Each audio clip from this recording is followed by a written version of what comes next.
नाम है प्रियंका, पढ़ा रही हूँ आपको लाइफ साइंसेस। स्वागत करती हूँ आप सभी का हमारे यूट्यूब चैनल गुरुमंत्रा शिक्षा का ग्रंथ में। तो माइक्रोबायोलॉजी हम पढ़ रहे हैं। पहले आपने बोला माइक्रोबायोलॉजी की वीडियोस चाहिए, अब आप उतना माइक्रोबायोलॉजी की वीडियोस को बहुत अच्छे से देख नहीं रहे हैं, तो देखिए ध्यान से वीडियोस को देखिए और शेयर करते रहिए। माइक्रोबायोलॉजी में हम आज बैक्टीरिया के न्यूट्रिशन के बारे में जानेंगे और कल्चर मीडिया के बारे में भी बात करेंगे। ओके, तो देखिए सबसे पहले हम शुरू करते हैं न्यूट्रिशनल एस्पेक्ट से। Nutritional aspects of bacterial growth. Okay, definitely ये आपको अपनी रेफरल बुक्स में भी मिल जाएगा। ठीक, अब source of carbon, energy and hydrogen, electron. सबसे पहले बात करते हैं कि जब बैक्टीरिया यूज़ करेंगे कार्बन सोर्स को, तो उनको क्या बोलते हैं हम। एक तो पहले होंगे ऑटोट्रॉप्स, दूसरे होंगे हेटेरोट्रॉप्स। ऑटोट्रॉप्स, कार्बन डाइऑक्साइड जो होगा वो क्या होगा, सोल और principal biosynthetic carbon source. Heterotrophs जो हैं होंगे वो क्या करेंगे, reduce preformed organic solutes को लेंगे दूसरे ऑर्गेनिज्म से। आपको भी पता है ऑटोट्रॉप्स अपना खाना खुद बनाते हैं, हेटेरोट्रॉप्स जो हैं वो अपना खाना दूसरों से लेते हैं। ठीक है, अगर हम बैक्टीरियल न्यूट्रिशन की बात करें, मैं इन जनरल आपको बैक्टीरियल न्यूट्रिशन की बात करूं, तो जो आपके न्यूट्रिएंट्स होते हैं, सब्सटेंसेस होते हैं जो बायोसिंथेसिस में, एनर्जी प्रोडक्शन में जो हैं वो यूज़ होते हैं, और तो इसीलिए वो बैक्टीरियल ग्रोथ के लिए ज़रूरी होते हैं। मैक्रो न्यूट्रिएंट्स भी आप जानते हैं, माइक्रो न्यूट्रिएंट्स भी आप जानते हैं। चलिए मैक्रो न्यूट्रिएंट्स के नाम बताइए। सारे के सारे मैक्रो न्यूट्रिएंट्स जो हैं वो कौन कौन से हैं। आपका carbon, oxygen, hydrogen, nitrogen, phosphorus, potassium, sulphur, calcium, magnesium. Okay, ये सब क्या है आपके मैक्रोन्यूट्रिएंट्स हैं। माइक्रोन्यूट्रिएंट्स में आपके मैंगनीज, मॉलिब्डेनम, निकल, कॉपर, कोबाल्ट, ये सब क्या आते हैं, मैक्रोन्यूट्रिएंट्स आ जाते हैं। अगर मैं बैक्टीरिया के एस्पेक्ट से बात करूँ तो आयरन भी जो है वो एक मैक्रोन्यूट्रिएंट में आता है। कार्बन सोर्स की बात करेंगे तो कार्बन सोर्स की बेसिस पे कि कार्बन सोर्स को यूज़ कर रहे हैं, तो इस बेसिस पे जो है बैक्टीरिया कैसे को क्या बोलते हैं, ऑटोट्रॉप बोलते हैं। ठीक है, अगर बैक्टीरिया ऑर्गेनिक कार्बन का, अगर बैक्टीरिया जो है वो ऑर्गेनिक कार्बन का यूज़ कर रहे हैं तो उनको क्या बोल देंगे उनको हम हेटेरोट्रॉप्स बोल देंगे। फिर हमारे पास देखिए आ रहे हैं फोटो एनर्जी सोर्स को जो यूज़ करते हैं। जो एनर्जी सोर्स को यूज़ करते हैं उनको हम क्या कहेंगे, जल्दी से बताइए। जो एनर्जी सोर्स को यूज़ करते हैं, देखिए फोटोट्रॉप्स मतलब लाइट एनर्जी को यूज़ करेंगे उनका एनर्जी सोर्स की तरह। कीमो ऑटोट्रॉप्स, कीमो ऑटोट्रॉप्स जो हैं वो ऑर्गेनिक कंपाउंड का ऑक्सीडेशन करके उनसे इनऑर्गेनिक कंपाउंड्स को ले लेंगे। मोस्टली कीमो ऑटोट्रॉप्स जो हैं वो इनऑर्गेनिक को लेते हैं। ओके, हाइड्रोजन और इलेक्ट्रॉन सोर्सेस, लिथोट्रॉप्स आ गए हमारे पास, ऑर्गेनोट्रॉप्स आ गए। लिथोट्रॉप्स जो हैं वो क्या यूज़ करेंगे, देखिए वो यूज़ करेंगे रिड्यूस्ड इनऑर्गेनिक मॉलिक्यूल्स को जो कि इलेक्ट्रॉन सोर्स की तरह काम करेंगे। याद रखिएगा लिथोट्रॉप्स जो हैं वो रिड्यूस्ड इनऑर्गेनिक मॉलिक्यूल्स को यूज़ करते हैं। ओके, ऑर्गेनोट्रॉप्स, ऑर्गेनिक मॉलिक्यूल्स जो हैं वो जब इलेक्ट्रॉन डोनर की तरह काम करेंगे तो उनको हम ऑर्गेनोट्रॉप्स कहेंगे। जिनके लिए, जिन बैक्टीरिया के लिए ऑर्गेनिक मॉलिक्यूल्स जो हैं वो इलेक्ट्रॉन डोनर की तरह काम करते हैं उनको हम ऑर्गेनोट्रॉप्स कहते हैं। Major nutritional types of microorganism, major जो न्यूट्रिशनल टाइप है माइक्रो ऑर्गेनिज्म का वो क्या क्या आ गया, देखिए based on primary source of carbon, energy, electrons, microorganism को 4 मेन न्यूट्रिशनल क्लासेस में रखा गया है।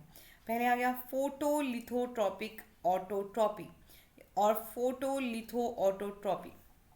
सोर्स ऑफ कार्बन क्या रहेगा, कार्बन डाइऑक्साइड। एनर्जी क्या रहेगा, source of energy light energy.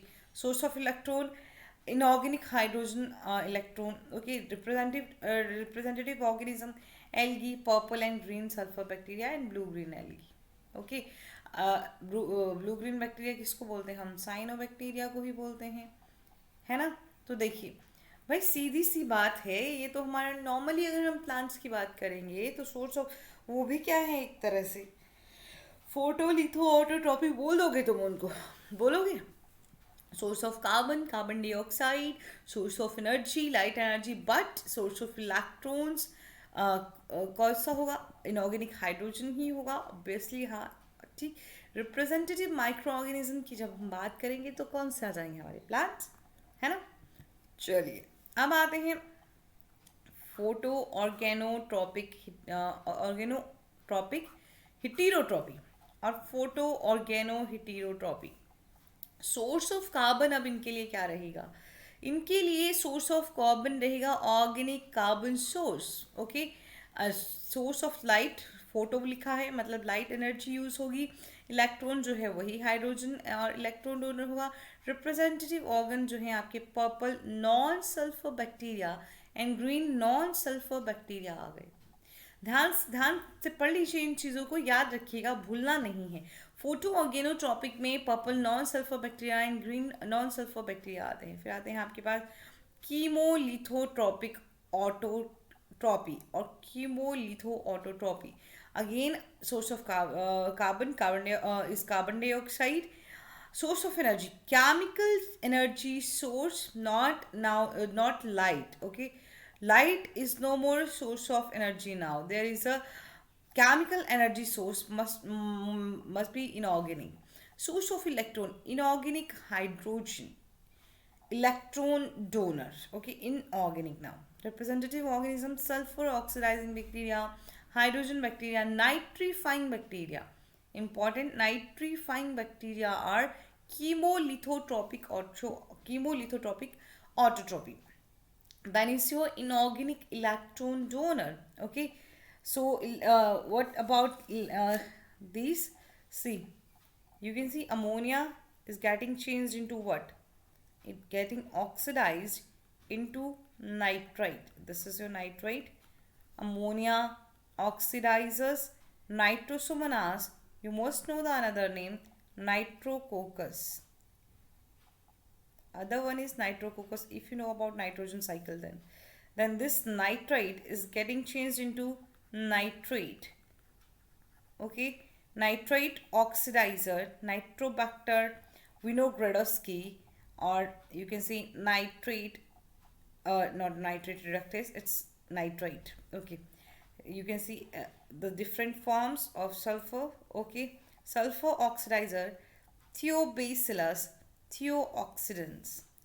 Iron oxidizer, iron bacteria, thiobacillus, ferrooxidants. Thiobacillus, thiooxidants for your sulfur and ferrooxidants for iron. H2 producers is alkaligenes, eutrophs, and carboxy. See, carbon dioxide, one oxygen, carbon monoxide, not dioxide, and here is the formation of carbon dioxide now. Carboxylobacteria and Pseudomonas carboxylovorans. Remember the names of these bacteria. इनका नाम तुमको याद रखता है, ठीक है। चलिए फिर आपके पास आता है chemo organotrophic heterotrophy, okay. Chemo organo heterotrophic. Source of carbon, organic source of carbon है। सोर्स ऑफ एनर्जी जो है वो केमिकल एनर्जी सोर्स है, ऑर्गेनिक। बट अब ध्यान देना है कि कहाँ ऑर्गेनिक कहाँ है, कहाँ इनऑर्गेनिक सोर्स की बात करी है, ठीक है। ये इंपॉर्टेंट बात है। सोर्स ऑफ इलेक्ट्रॉन जो रहेगा वो ऑर्गेनिक हाइड्रोजन रहेगा। अब कुछ जगह पे जो है वो इनऑर्गेनिक हाइड्रोजन कहा है, ठीक। अब तुमको याद रखना है कि इनऑर्गेनिक हाइड्रोजन जो है वो कहाँ सोर्स ऑफ एनर्जी है और ऑर्गेनिक हाइड्रोजन जो है वो कहाँ सोर्स ऑफ एनर्जी है। समझ गए ना, याद रखना है।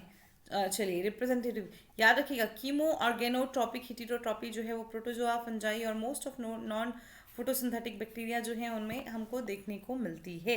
समझ गए, ये जो था ये this has been the image source is your pathfinder, okay. अगर मतलब किसी को नहीं यहाँ पे पता चल रहा है, आपके पास है तो ज़रूर आप पढ़ सकते हैं। अगर आपको नहीं पढ़ना है और ज़्यादा नहीं ये करना है तो यहाँ से भी बिल्कुल आप बहुत अच्छे से पढ़ सकते हैं, बहुत अच्छे से जो है वो समझ सकते हैं, ओके। समझ के फिर इसके बाद हम बात करेंगे कल्चर मीडिया के बारे में, ठीक है। कल्चर मीडिया के बारे में बात करते हुए क्या बोलना चाहिए भाई? बैक्टीरिया जो है उसको किसी पर्पस के लिए प्रोपागेट करना हो तो बहुत ज़रूरी होता है उसको एप्रोप्रिएट बायोकेमिकल, किसी भी बैक्टीरिया को जो है वो एप्रोप्रिएट क्या मिलना चाहिए, बायोकेमिकल एंड बायोफिजिकल एनवायरनमेंट जो है वो मिलना चाहिए, ठीक, बिल्कुल एप्रोप्रिएट मिलना चाहिए अगर उसको आप किसी भी पर्पस के लिए प्रोपोगेट कर रहे हैं तो। अब एक कल्चर मीडिया जो है, कल्चर मीडिया सॉलिड भी होता है और लिक्विड भी होता है, ठीक है। पर उसमें क्या होते हैं, उसमें सारे के सारे असेंशियल न्यूट्रिएंट्स जो हैं वो होते हैं, तो आप बोल सकते हैं कि it contain all the nutrients, it contain all the nutrients, fine.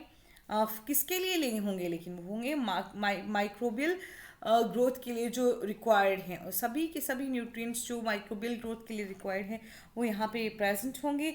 फिर ये किस किस काम के आएगा, ग्रो करना है माइक्रोब्स को, माइक्रोब्स को ट्रांसपोर्ट करना है, ठीक है, माइक्रोब्स की ग्रोथ करवानी है, ट्रांसपोर्ट कराना है, उसके लिए आपको कल्चर मीडिया की ज़रूरत पड़ती है। ओके, स्पेशल नीड्स डिपेंड करता है, देखिए स्पेशल नीड्स किसी पर्टिकुलर बैक्टीरिया के, ओके, तो सब बैक्टीरिया, बहुत बड़ा लार्ज ग्रुप है बैक्टीरिया को, तो सबकी अपनी अपनी अपनी ज़रूरतें हैं, ठीक, अलग अलग जो हैं वो कल्चर मीडिया जो हैं वो बनाए गए हैं। कल्चर मीडिया जो हैं वो किसके लिए, देखिए कल्चर मीडिया को यूज़ किया जाता है isolation and maintenance of pure culture of bacteria, और उनको बैक्टीरिया की आइडेंटिफिकेशन के लिए भी यूज़ कर लिया जाएगा। फिर देखिए मतलब उन बैक्टीरिया का आपको बायोकेमिकल और फिजियोलॉजिकल प्रॉपर्टीज देखनी है, उसके हिसाब से आपको उसके लिए कल्चर मीडियम बनाना है। कल्चर मीडिया को देखिए उसके फिजिकल नेचर की, अगर मैं क्लासिफिकेशन करूँ कल्चर मीडिया की, ठीक, तो कल्चर मीडिया फिजिकल उसके अपने फिजिकल नेचर पे कितने टाइप्स में आ जाएगा, आपका आ जाएगा liquid, semi solid and solid, तो एक तो मैंने वहाँ लिख भी दिया है, तो एक आ जाएगा लिक्विड, फिर आ जाएगा आपका सेमी सॉलिड, और एक आ जाएगा आपका सॉलिड, ठीक है। तो ये बोला हमने फिजिकल नेचर की वजह से, ठीक। अब मैं केमिकल नेचर की वजह से बोलूँगी कि केमिकल नेचर की वजह से जो है वो कैसा होगा, तो आप बोल देंगे कि सिंथेटिक होगा या फिर कॉम्प्लेक्स होगा, ठीक है, सिंथेटिक होगा या फिर कॉम्प्लेक्स होगा, समझ गए। तो अभी तक आपने किस किस को लेके पढ़ा, फिजिकल नेचर को लेके पढ़ा और केमिकल नेचर को लेके पढ़ा, फिजिकल भी आप समझ गए और केमिकल नेचर भी जो है वो आप समझ गए, ठीक है। तो और सारे के सारे आप देख पा रहे हैं किस बेसिस पे हैं, बायोकेमिकल और बायोफिजिकल प्रॉपर्टीज़ की वजह से हैं, ठीक। समझ गए आप। चलिए इसके अलावा आपको आपको जो है वो फंक्शनल टाइप भी देखने को मिलते हैं, ठीक है। फंक्शनल जो हैं वो कौन कौन से होते हैं, ठीक, फंक्शनल बेसिस पे जो हैं वो कौन कौन से आएंगे। फंक्शनल बेसिस पे आपको मिल जाएगा सपोर्टिव, ओके, फिर एनरिच्ड बैक्टीरिया, एनरिच्ड मीडियम मिल जाएगा आपको। उसके अलावा सेलेक्टिव एंड डिफरेंशियल मीडियम भी आपको मिल जाएगा, selective and differential medium, right. तो ये जो हैं ये मीडियम आपको, इस तरह के कल्चर मीडियम जो हैं वो आपको देखने को मिलते हैं, ओके। तो ये पढ़ लिया आपने क्लासिफिकेशन ऑफ कल्चर मीडिया, जिसमें फिजिकल नेचर, केमिकल नेचर और फंक्शनल नेचर की हम बात करेंगे, और इसके बेसिस पे जो हैं आप कल्चर मीडिया को डिफ्रेंशिएट करोगे, ठीक है। चलिए सबसे पहले हम बात करते हैं मिनिमल एंड सप्लीमेंट्री मीडिया की। ये तो आपका फिजिकल बेसिस पे आ गया, जो डिफरेंट डिफरेंट बेसिस है। उसके अलावा भी आपको देखिए कौन कौन से देखने को मिलते हैं, तो मैं बात करूँगी मिनिमल एंड सप्लीमेंट्री मीडियम की। तो चलिए minimal and supplementary medium, fine और not fine, very much fine ma'am, you tell us about yourself कि आप कैसे हैं। पूछा आपने, नहीं पूछा, क्यों नहीं पूछा, हमको कोई मतलब नहीं है, हमको मतलब है अभी अपना टेस्ट निकालने से, ठीक है। तो पहले बात करेंगे हम मिनिमल मीडिया की। तो मिनिमल मीडिया जो है वो क्या होता है, मिनिमल मीडिया क्या कंटेन करता है। मिनिमल मीडिया में आपके कम से कम, मतलब कम से कम जो हैं वो न्यूट्रिएंट्स होने चाहिए इसकी ग्रोथ के लिए। कम मतलब समझ रहे हो कि मैं, आप बैक्टीरिया ऐसा नहीं कर रहे हो कि सारे के सारे न्यूट्रिएंट्स दे रहे हो, नहीं, आप क्या कर रहे हो कि मिनिमल न्यूट्रिएंट्स जो हैं वो आप ऐड कर रहे हैं, किसके लिए, ताकि उस पे बैक्टीरिया जो है वो ग्रो कर सके। समझ गए आप कि नहीं समझे आप। So it contain the minimal nutrients for the growth of bacteria और माइक्रो ऑर्गेनिजम्स, समझ गए आप। तो मिनिमल मीडियम जो है वो टिपिकली इसमें, फिर इसमें टिपिकली क्या क्या होगा, चलिए बात करते हैं। कार्बन, कार्बन का कोई सोर्स होना चाहिए। ठीक, ठीक है जी, कार्बन का कोई सोर्स होना चाहिए। अब ये कार्बन का सोर्स जो है वो क्या हो सकता है, कार्बन का सोर्स जो है वो इनऑर्गेनिक सॉल्ट्स हो सकते हैं आपके। ठीक है, फिर आपके पास ग्लूकोज भी हो सकता है। ठीक है, फिर आप इसके साथ आपके पास वाटर होना चाहिए। ठीक, समझ के, ये हो गया आपका मिनिमल मीडिया। ठीक, अब बात करते हैं सप्लीमेंट्री मीडिया की। सप्लीमेंट्री मीडिया जो है वो एक टाइप ऑफ मिनिमल मीडिया है। जो सप्लीमेंट्री मीडिया है वो टाइप ऑफ मिनिमल मीडिया ही है। ठीक है, अब इसमें क्या होगा, इसमें क्या होते हैं, इसमें एक सिंगल सेलेक्टेड एजेंट होता है। ये क्या कंटेन करता है, ये कंटेन करता है एक सिंगल सेलेक्टेड एजेंट। ओके, तो सिंगल सेलेक्टेड एजेंट का जो है वो क्या काम रहेगा, क्या आप इसके बारे में श्योर है कि सिंगल सेलेक्टेड एजेंट का जो है वो क्या काम रहता है। और ये यूजुअली जो है वो क्या करेंगे, ये यूज़ किए जाएंगे for the culturing of specific auxotroph. किसके लिए, फॉर कल्चरिंग ऑफ आपके स्पेसिफिक जो ऑक्सोट्रॉप होते हैं उनकी कल्चरिंग के लिए जो है इनको यूज़ किया जाता है। समझ गए आप, for the culturing of specific auxotroph. ठीक है, और जो आपके पास कहा हमने कि इनके पास सिंगल सेलेक्टेड एजेंट हो सकता है। ओके, चलिए एक मिनट भाई, क्या गड़बड़ कर देती हो मैम आप, आपने कहाँ खो दिया अपना। चलिए आ गया, ठीक है। चलिए सेलेक्टेड एजेंट होगा। अब ये सेलेक्टेड एजेंट जो होगा वो कौन सा हो सकता है, ये सेलेक्टेड एजेंट कोई अमाइनो एसिड हो सकता है। और आपका आज का क्वेश्चन है कि आपको मुझे बताना है कि कौन सा है जो मतलब आपको बताना है कि ऑक्सोट्रॉप क्या होता है। क्या बताना है आपको मुझे, ऑक्सोट्रॉप जो है वो क्या होता है। तो आपका पहला कंप्लीट हुआ मिनिमल एंड सप्लीमेंट्री मीडिया। समझ आ गया आपको मिनिमल एंड सप्लीमेंट्री मीडिया। चलिए दूसरा बात करते हैं हम सिंथेटिक एंड कॉम्प्लेक्स मीडिया की। अब बताइए सिंथेटिक एंड कॉम्प्लेक्स मीडिया आपने कहाँ पढ़ा था। ठीक है, सिंथेटिक एंड कॉम्प्लेक्स मीडिया की हम बात कर रहे हैं। ठीक, किसमें बताया था, मैंने कहा था कि केमिकल कंपोजिशन के बेसिस पे सिंथेटिक होगा और कॉम्प्लेक्स होगा। चलिए सिंथेटिक मीडियम जो है वो कैसा मीडियम होता है, तो हम बोलेंगे कि ये केमिकली डिफाइंड मीडियम होता है। केमिकली डिफाइंड मीडियम होता है आपका सिंथेटिक मीडियम। ठीक है जी मैम, कैसा केमिकली डिफाइंड बताना चाह रहे हैं आप हमको, जिसमें एग्जैक्ट कंपोजिशन होगा आपके किसी भी नोन उसका केमिकल्स का। ठीक है, मतलब आपके नोन केमिकल्स तो ऑब्वियसली नोन ही होते हैं, आपका कोई भी एग्जैक्ट कंपोजिशन होगा, मतलब आपको एक नोन कंपोजिशन जो है वो देखने को मिलेगा इनमें। ठीक, अगर मैं कॉम्प्लेक्स मीडियम की बात करती हूँ तो ये एक अनडिफाइंड जो है वो आपके पास मीडियम होगा। सिंथेटिक मीडियम डिफाइंड होगा, कॉम्प्लेक्स मीडियम अनडिफाइंड मीडियम रहेगा, जिसमें आपके पास नोन जो कंपोजिशन है वो नहीं होगी डेफिनेटली। तो केमिकल कॉन्स्टिट्यूएंट्स जो हैं, केमिकल कंपोजिशन जो है, केमिकल कंपोजिशन जो है वो नोन नहीं होती है, right. Chemical composition is not known किसमें, कॉम्प्लेक्स मीडियम में। तो आपको पूछ लिया जाए सिंथेटिक और कॉम्प्लेक्स मीडियम में क्या डिफरेंस है, तो आप आंसर कर सकते हैं। ठीक है, समझ गए आप ये चीज़। ठीक है, एग्जाम्पल अगर आप लेना चाहेंगे कॉम्प्लेक्स मीडियम की। ओके, ओके देखिए आप आपने पढ़ा होगा, तो आपने शायद पढ़ना चाहिए आपको ट्रिप्टिक सोय, सोय ब्रोथ आपने पढ़ा होगा, न्यूट्रिएंट ब्रोथ आपने पढ़ा होगा। ठीक है, उसके अलावा मैककॉन्की अगार आपने पढ़ा होगा, मैककॉन्की अगार आपने पढ़ा होगा, नहीं पढ़ा है तो याद रखिए ये क्या है, ये आपके कॉम्प्लेक्स मीडिया के एग्जाम्पल्स है। चलिए हो गया synthetic and complex media, right. कोई कंफ्यूजन, कोई कंफ्यूजन नहीं है।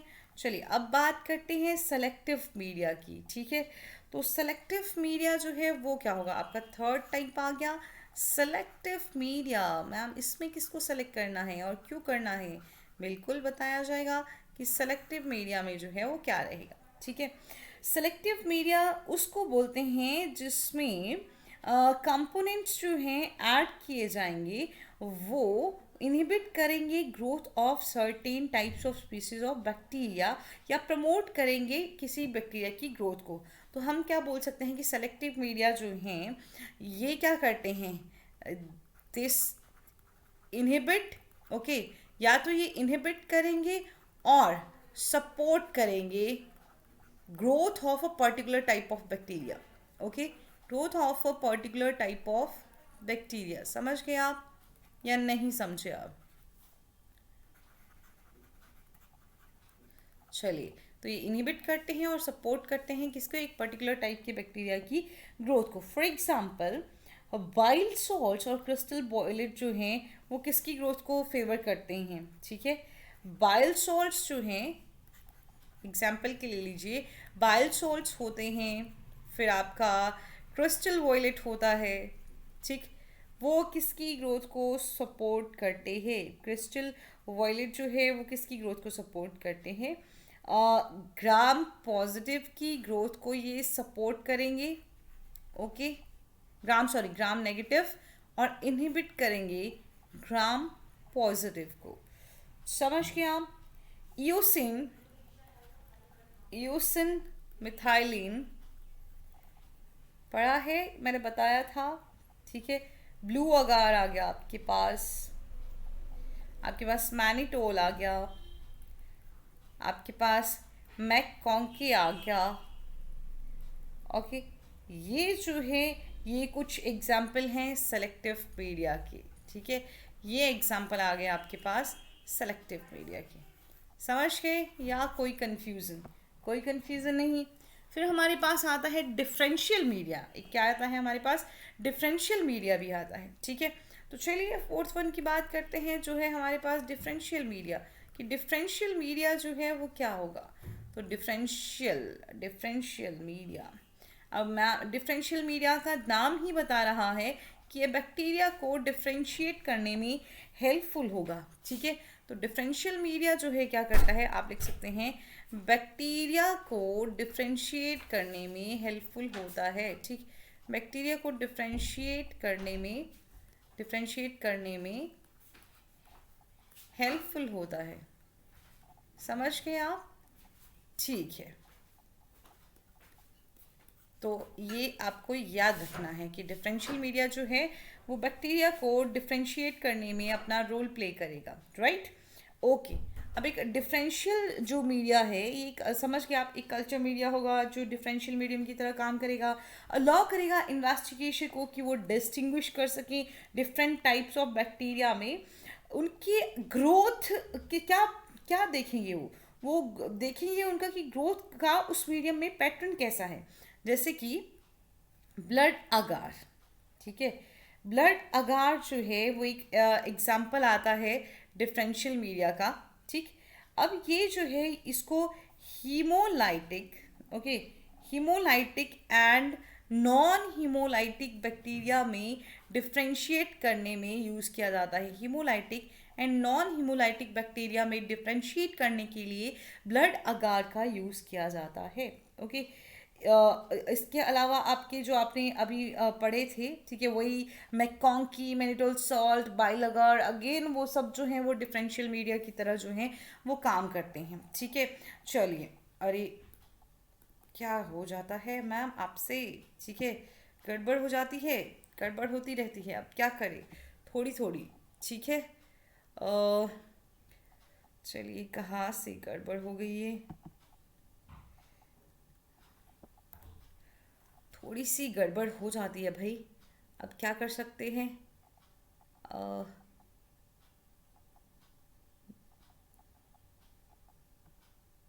Wait for a second and here we are.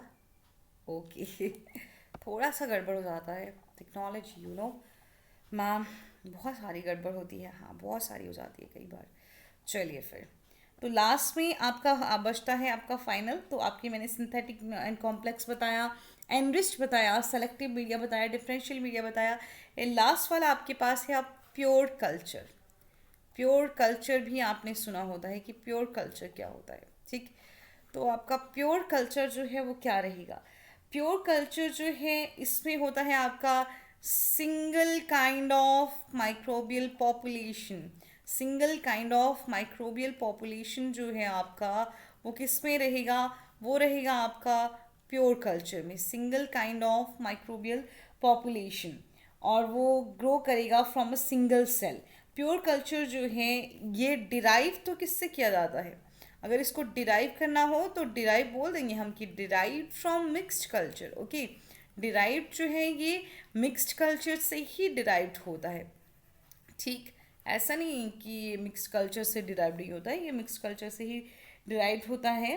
But उससे मिक्स कल्चर जो है एक स्पीसीज को जो है अलग कर दिया जाता है, समझ गए, ताकि वो अलग से अपना क्या कर सके, मल्टीप्लाई कर सके। सबको अलग अलग कर दिया जाता है प्योर कल्चर में, सब स्पीसीज को अलग अलग किया जाता है, उनके अलग अलग कॉलोनीज बनाई जाती हैं, वो नए नए कल्चर्स पर अलग अलग जो हैं वो अपनी कॉलोनी को एस्टेब्लिश करते हैं। इसके लिए इनको अलग अलग मीडियम भी दे दिए जाते हैं। प्योर कल्चर को इजीली आइसोलेट किया जा सकता है अगर ग्रोथ मीडियम जो है, देखिए, प्योर कल्चर में be more easily isolated if the growth medium of the original mix culture favours the growth of one organism to the exclusion of others. समझ रहे हैं आप कि अगर आप देखिए इसमें प्योर कल्चर बड़े इजीली अगर आइसोलेट हो जाएगा, अगर एक जो पॉपुलेशन है उस एक पॉपुलेशन की ग्रोथ को जो है वो फेवर किया जाता है, एक पॉपुलेशन की ग्रोथ को अगर फेवर किया जाता है, ठीक है, तो क्या होगा? और किया जाता है दूसरे ओवर अदर्स, ओके, तो आपको इजीली जो है वो इजीली प्योर कल्चर जो है वो आइसोलेट होता है। ओके, समझ गए? तो यही आपके हो गए कल्चर आज के लिए। अब हम आपने पढ़ लिया कल्चर्स के बारे में, तो हम बैक्टीरियल ग्रोथ के बारे में पढ़ेंगे। अगर आप CSIR नेट के लिए प्रिपरेशन करना चाहते हैं तो आप अनअकैडमी पे जाके सब्सक्रिप्शन ले सकते हैं। जो पेड क्लासेस का है वो आपकी स्क्रीन्स पे है, आप देख सकते हैं किसके लिए कितना पे करना है आपको। यूज़ कर लीजिए रेफरल कोड नेहा और जाइए मैम को अनअकैडमी पे फॉलो करिए, वो आपके लिए मेंटोर होंगी आपकी प्रिपरेशन के लिए। उसके साथ ही हमारे चैनल को सब्सक्राइब कर दीजिए, बेल आइकॉन को दबा दीजिए ताकि आपको नोटिफिकेशंस जो हैं वो मिलती रहें। आज के लिए इतना ही, धन्यवाद, ख्याल रखिए।